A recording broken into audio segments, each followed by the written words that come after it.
continuar haciendo un pequeño repaso de lo que vimos la semana pasada, que lógicamente tiene que ver con el trámite del procedimiento contencioso administrativo.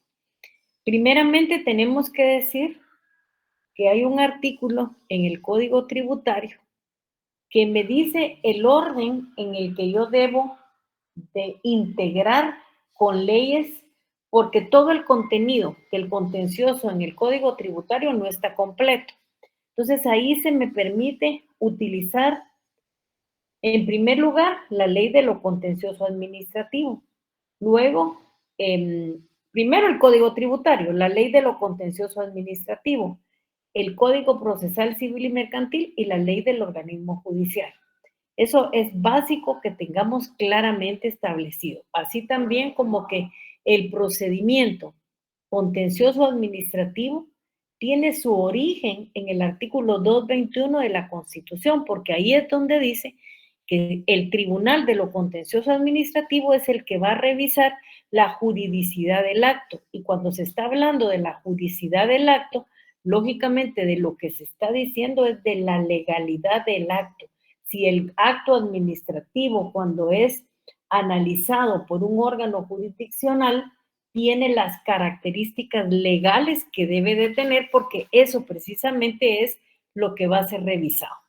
Entonces, ustedes saben que dentro del procedimiento contencioso administrativo va a haber una subsanación de faltas o un rechazo. ¿Cuándo se van a subsanar las faltas? Lógicamente se van a subsanar cuando el memorial de demanda presenta errores o deficiencias subsanables, el tribunal señalará plazo para que el demandante lo corrija. Y luego el rechazo. Si la demanda presenta errores, deficiencias u omisiones a juicio del tribunal, este lo rechazará de plano. El plazo para interponerlo, siempre tenemos que saber que es el plazo que nos da el Código Tributario.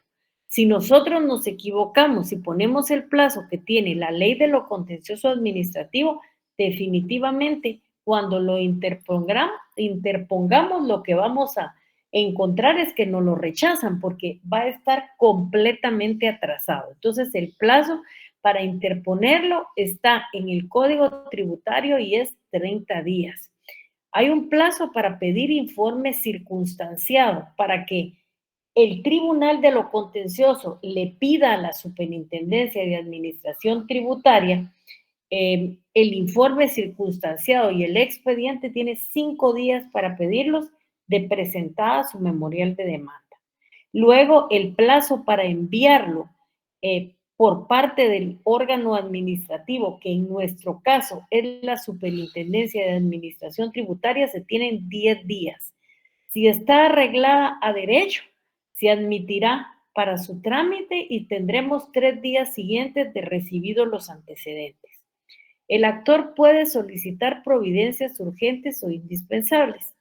El tribunal resolverá discrecionalmente sobre las mismas en la resolución que se admita para su trámite la demanda.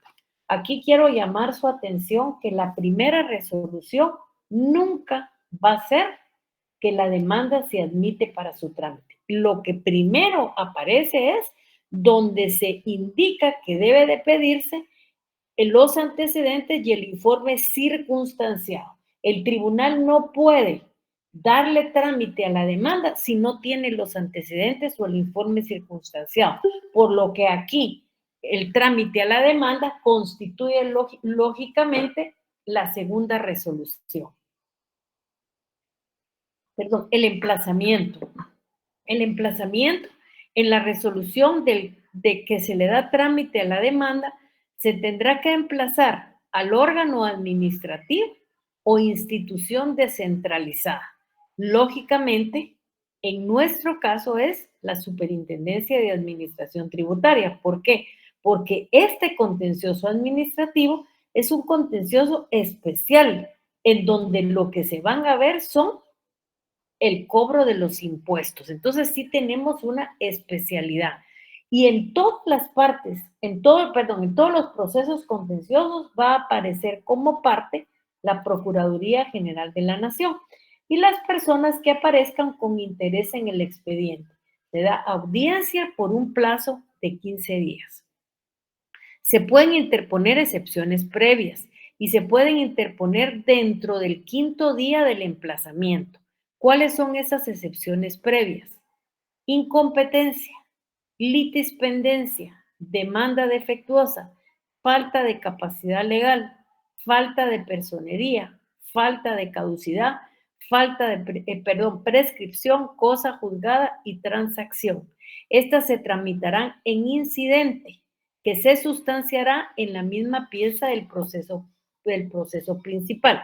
Si nosotros buscamos el trámite de los incidentes, el trámite está en la ley del organismo judicial. Por eso es importante que tengan presente también lo que nos va a ayudar la ley del organismo judicial. Declaradas las excepciones, previos el plazo para contestar la demanda será de los 5 días siguientes a la notificación de la resolución recaída en el incidente. Transcurrido el emplazamiento, se declarará la rebeldía de los emplazados que no hayan contestado la demanda, la que se tendrá por contestada en sentido negativo.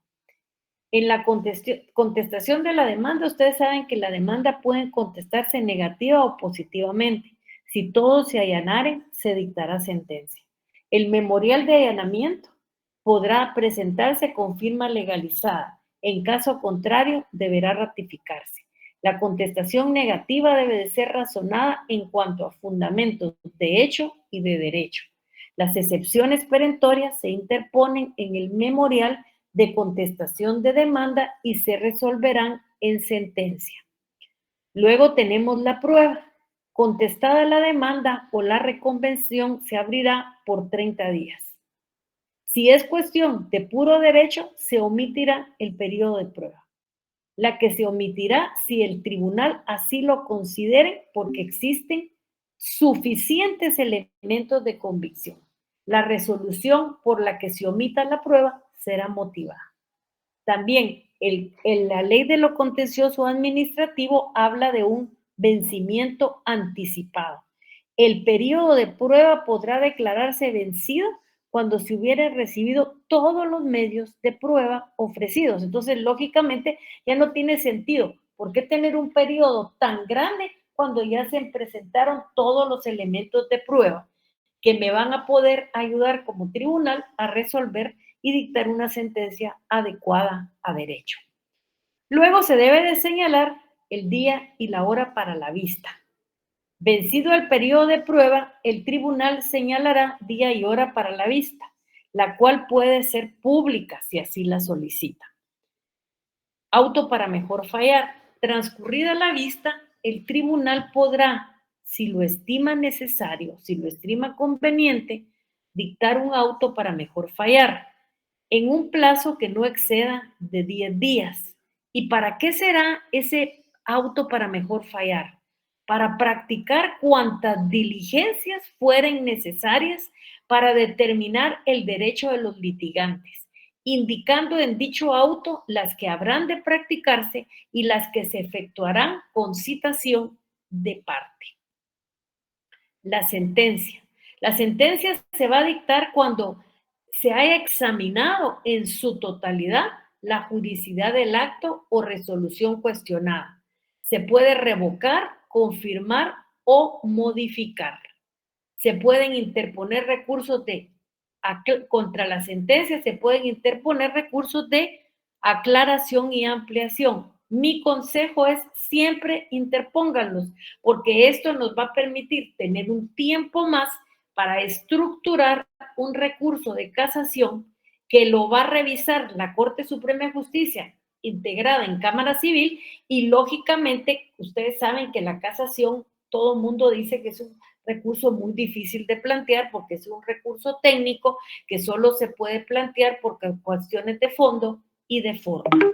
No sé si al respecto tienen alguna duda o alguna pregunta que necesitáramos aclarar para que a ustedes les quede de la mejor manera comprendido lo que es el económico coactivo. Dudas, preguntas, comentarios. En lo que yo cargo la computadora, ustedes pueden hacer la pregunta, yo los escucho para plantear las dudas que podamos tener.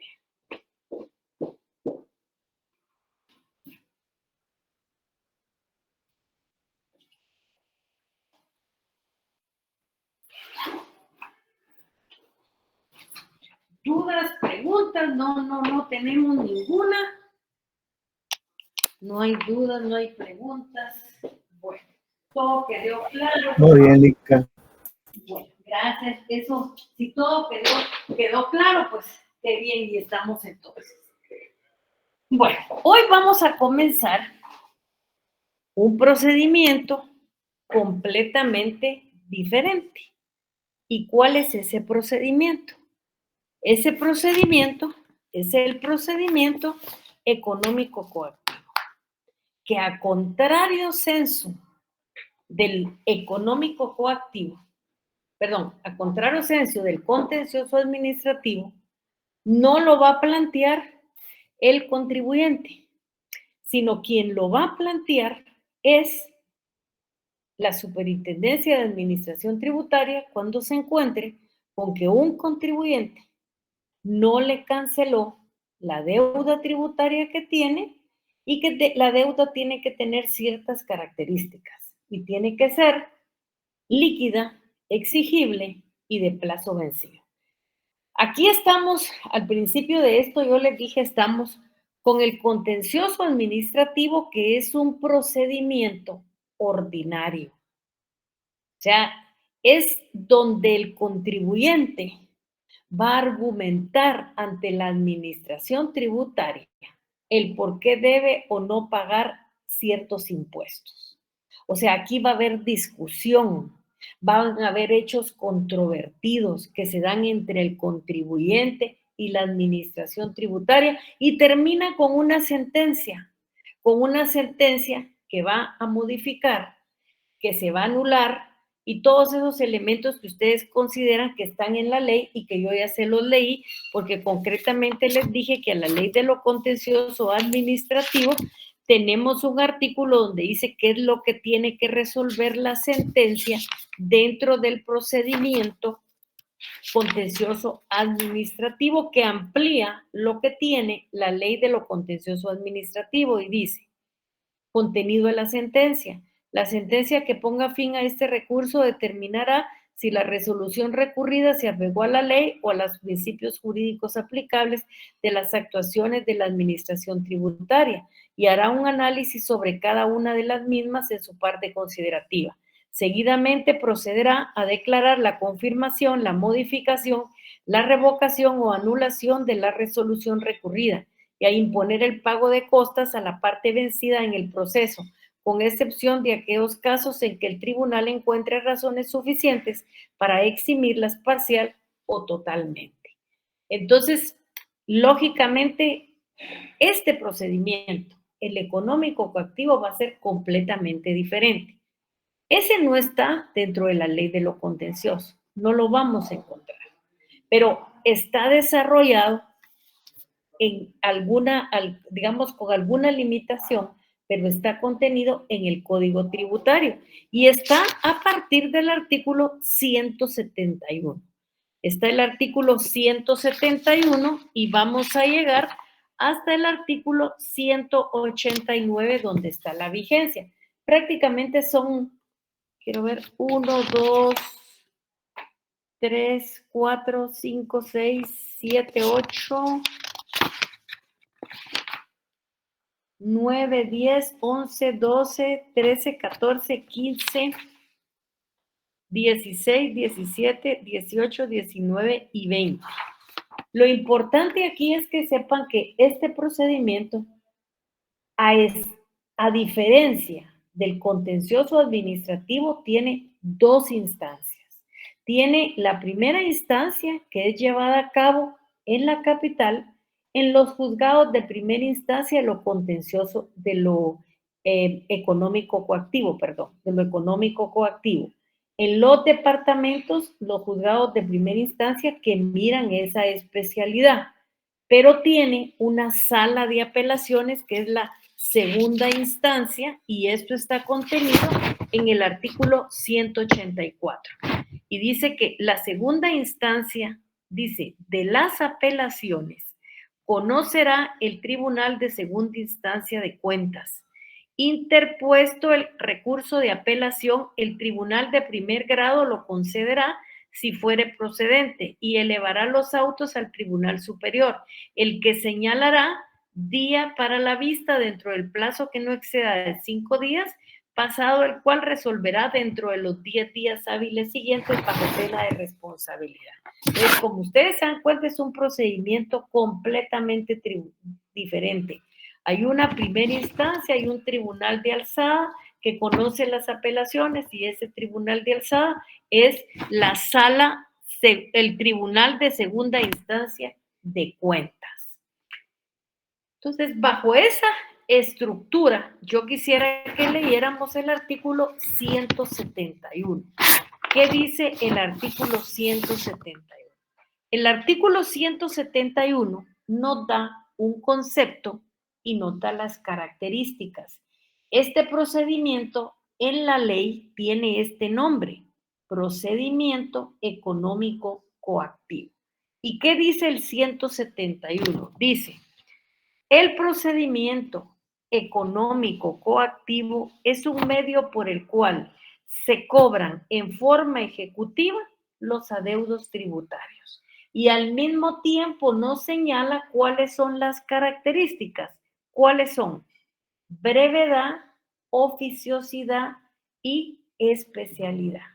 Pero lógicamente, para plantear este procedimiento económico coactivo, debe de haber una deuda que tenga el contribuyente. Y esa deuda tiene que tener 3 características. ¿Cuáles son esas características? Estas que nos da la ley, donde dice: solamente en virtud de un título ejecutivo sobre deudas tributarias firmes, líquidas y exigibles, procederá la ejecución de lo económico coactivo. Eso quiere decir que es obligatorio, cuando ustedes presentan una demanda económica coactiva, acompañar el título ejecutivo que trae aparejada una deuda. ¿Cuáles son las características de esa deuda? Líquida, exigible y de plazo vencido. Miran ustedes, por ejemplo, cuáles son los títulos ejecutivos, y eso es la segunda parte del artículo 172. Ahí me dice varios títulos ejecutivos y me abre la puerta cuando en el punto número 6 dice: otros documentos en que conste deudas tributarias que por disposiciones legales tengan fuerza ejecutiva. Entonces, se dan cuenta cómo me abre la puerta a mí para un montón de situaciones de título ejecutivo. Luego me dice cuáles son los requisitos que tiene que tener ese título ejecutivo. Y eso nosotros debemos de hacer una revisión de esos requisitos. ¿Por qué razón? Porque si no tiene uno de los requisitos señalados en el Código Tributario, yo puedo fácilmente interponer una excepción previa de demanda defectuosa atacando la veracidad del título. Porque aquí lo único que yo voy a atacar es los problemas que tengan el título como sí. Por eso ustedes van a ver que el contencioso administrativo, quien lo plantea, es el contribuyente. Mientras que el económico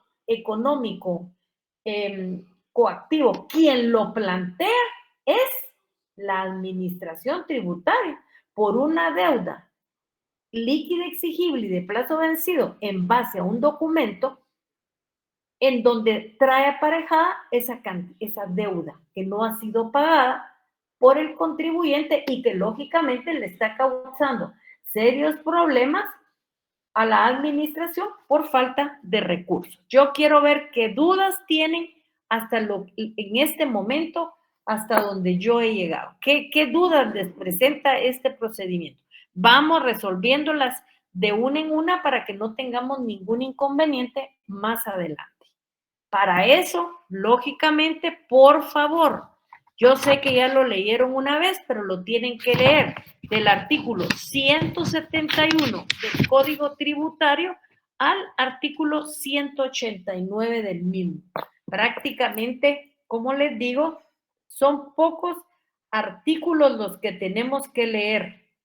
son prácticamente, son 18 artículos los que tenemos que leer. Y eso es lo que nos interesa, que lo hagamos para poder comprender el económico coactivo. A ver, preguntas, dudas. Y si no, pues voy a comenzar a hacer yo las preguntas que considero conveniente. Sí, Lionel de León, ¿qué manda? Para servir, licenciada. Aquí solo apelación, no hay casación. No, aquí solo apelación. Si usted mira dentro del Código Tributario, hay otros recursos que se pueden interponer. Y está en el artículo 183 y dice, en el procedimiento económico coactivo en contra del auto que deniegue el trámite de la demanda, los autos que resuelvan las tercerías, la resolución final, la sentencia y el auto que apruebe la liquidación, proceden los recursos siguientes. Aclaración y ampliación que debe interponerse dentro de 2 días siguientes a aquel en que se efectuó la notificación de la resolución impugnada. Apelación que debe interponerse dentro de 3 días siguientes a la fecha de la resolución. En contra de las demás resoluciones emitidas dentro del procedimiento económico o coactivo, podrán interponerse los recursos y las razones establecidas en la ley del organismo judicial. Pero no hay casación porque hay apelación. Porque aquí quien va a conocer en alzada es el Tribunal Segundo de Cuentas. Gracias. A ver, ¿qué otra duda tienen en cuanto al contenido de los artículos? César Lorenzo, ¿qué manda? Muy buena tarde, licenciada, buena noche. La única forma, perdón, es solo la forma de atacar este coactivo, el ver un fallo en los requisitos que debe tener, o hay alguna otra manera de atacar este. No, porque lo único, digamos, la demanda va acompañada de un título ejecutivo. El título ejecutivo trae aparejada una deuda que tiene cantidad líquida exigible y de plazo vencido. Entonces, lo único que lógicamente se puede atacar es la veracidad del título. Lógicamente, atacando la veracidad del título, se queda sin efecto el título ejecutivo y ya no hay cantidad líquida exigible y de plazo vencido. Entonces, ¿qué se va a cobrar si ya se atacó el título ejecutivo? Gracias, licenciada. No se preocupe. A ver, ¿qué más dudas tienen? ¿Qué más dudas para que las vayamos resolviendo? Sí les pediría, por favor, que lean su ley. Es importante porque solo ahí se van a dar cuenta de cuáles son los requisitos de este procedimiento que lógicamente es tan importante. Bueno, entonces, si ya no tienen ninguna duda, permítanme un momentito, voy a ¿cómo se llama esta cosa? Vamos